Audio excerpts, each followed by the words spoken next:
Hey y'all, and welcome back to another video on my channel. Before I get started with this video, please subscribe to my channel if you have not already by hitting the little subscribe button in the corner, and don't forget to turn on the bell notifications so you know that every time I post a new video, which will be every Wednesday. In today's video, it's going to be a little more serious. It's going to be related to adoption. And I know earlier in November, I did like a bunch of videos each week about Adoption Awareness Month. But this time, as you can tell by the title, I'm going to be reviewing a graphic novel that my mom ordered for me. The graphic novel is called Palimpsest. So it's basically about, the author was a Korean adoptee, and she basically just tried to find her birth family and track them down. So yeah, let's get on to the video. Okay, so first of all, I love graphic novels. They're such an easy read. I finished this book in one day. I really like the way I can, like, they're easy for me to read. One thing I really liked, and I really liked this book, one thing I really liked was the fact that I could connect with her on like a personal level. And I also just really liked the storyline. I thought it was really good storyline. It was really cute. Yeah, so those were the positives I found from it. The negatives, however, is that I learned a lot that I probably already knew, but it just kind of confirmed everything, which was basically that whenever you try to locate your birth parents, no matter if you're from China or Korea, it can be very tough process. Not only do you have to like wait long periods of time, maybe even never, but when you contact agencies and stuff, it's very hard for them to tell you the truth. I learned that they will hide information, they will send you false information, they won't send you all information. So like in this book, they sent her some information, but not all. And then when they traveled to Korea, they started learning all of these things like, wait, we never got this. Why didn't we get this? This is my information. And when they talk to directors and presidents of agencies, they're like, we don't do that as a company. Like it's supposed to be someone else. And so then it's like, why are you holding back information? Why are you lying? Why aren't you talking to the people that you said you were talking with? One good thing though, another good thing that I forgot to mention is that she actually found her birth mom. But the one thing that I personally didn't like is that her birth mom just did not want to talk about the past, which I can understand. It can be really difficult to talk to your daughter, like the daughter you gave up, about your past. But I feel like it's important for them to know. I mean, she had four half siblings, 2 from her mom and 2 from her dad. Her dad didn't even know that she existed. And I don't know, I can understand that it's hard for the birth mom, but like cutting contact with your newly found daughter just because she's pestering you about all these questions about her past, I mean, she has a right to know her family history. So that was one downside, but other than that, I really enjoyed it. It really started getting me thinking about if I wanted to look for my birth family. I feel like when I was younger, I really did.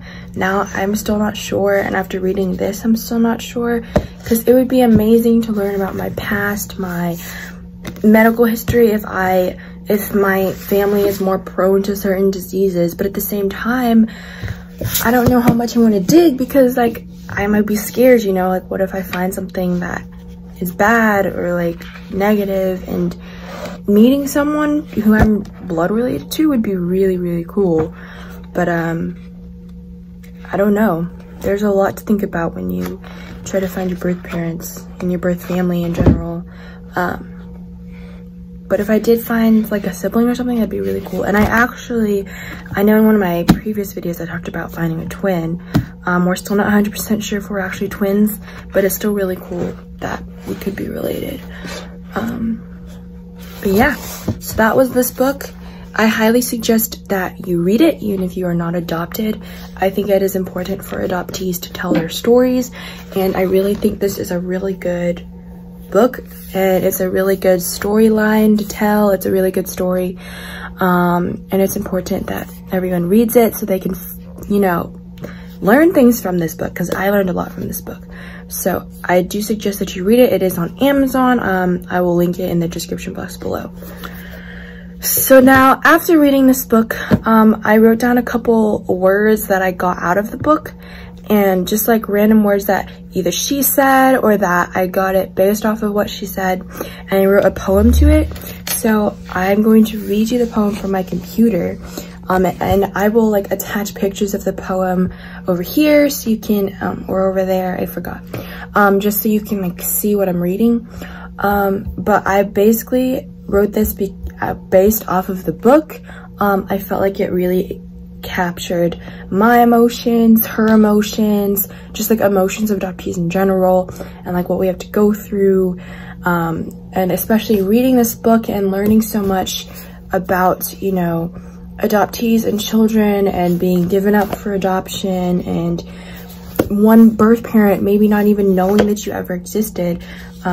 So yeah, I'm just gonna read you my poem. I titled it Unwanted. I wasn't really sure what to title it, so I just titled it Unwanted. So yeah, I'm just gonna read it. I have always felt unwanted, like I was rejected or thrown away. I was a stranger in a new land, with my history frayed. I would make up these stories, and in my head I believed them, but now I know they aren't correct, no matter how many times I tell them. I started to find out that I could have been illegal, that my entire story could be filled with lies, that everything had huge holes, and there was so much more to agonize. I had always dealt with racist comments, dealt with the fact that I was unwanted, but I never would have guessed that my background could be haunted. Haunted by the ghosts of my past, filled with coercion and lies. I will never get the truth. There will always be holes, no matter how hard I try.